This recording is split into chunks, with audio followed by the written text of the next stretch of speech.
Hallo, ich bin der Ronny Lechner, komme aus Bad Waltersdorf, habe 2008 meine Lehre bei der Prodactal begonnen und bin mittlerweile 11 Jahre im Unternehmen. Meine momentane Position ist Process Optimization. Das heißt einfach nur, ich bin für die Prozessoptimierung zuständig im ganzen Haus und das macht mir eigentlich ziemlich Spaß.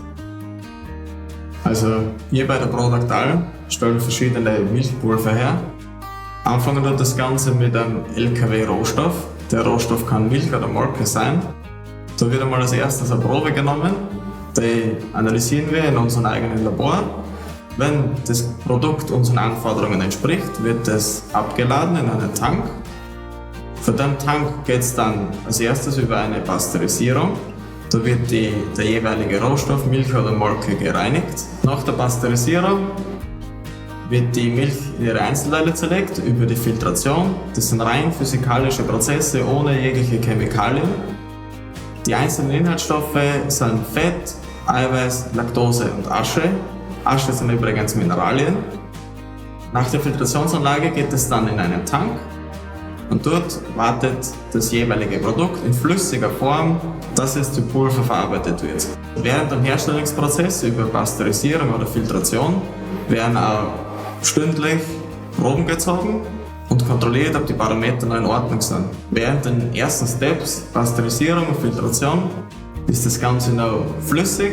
Das heißt Fett, Laktose, Eiweiß, Asche, das ist alles noch in flüssiger Form, in Tanks. Danach geht es dann über die Trocknung. Das Ganze beginnt mit dem Eindampfer, der entzieht unter Vakuum und Hitze dem jeweiligen Produkt das Wasser.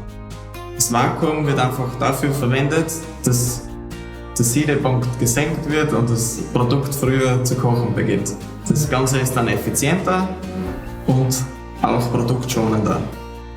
Nach dem Verdampfer geht es dann auf einen Sprühturm.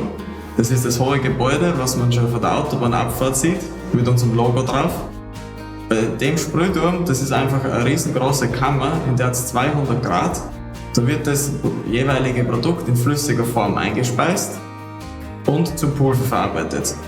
Das Ganze funktioniert so, dass in der Turmkammer eben 200 Grad hat.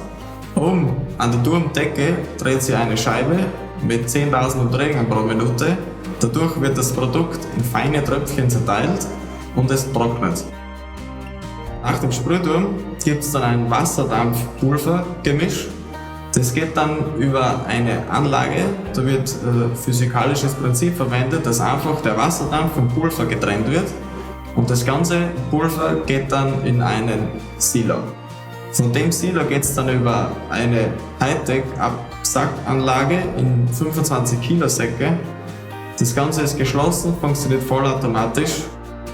Proben werden automatisch gezogen. Die 25 Kilo Säcke gehen dann über ein Förderband zu unserem Roboter und der Roboter schlichtet die Säcke dann auf eine Palette. Die fertigen Paletten gehen dann von Hartberg aus in die ganze Welt.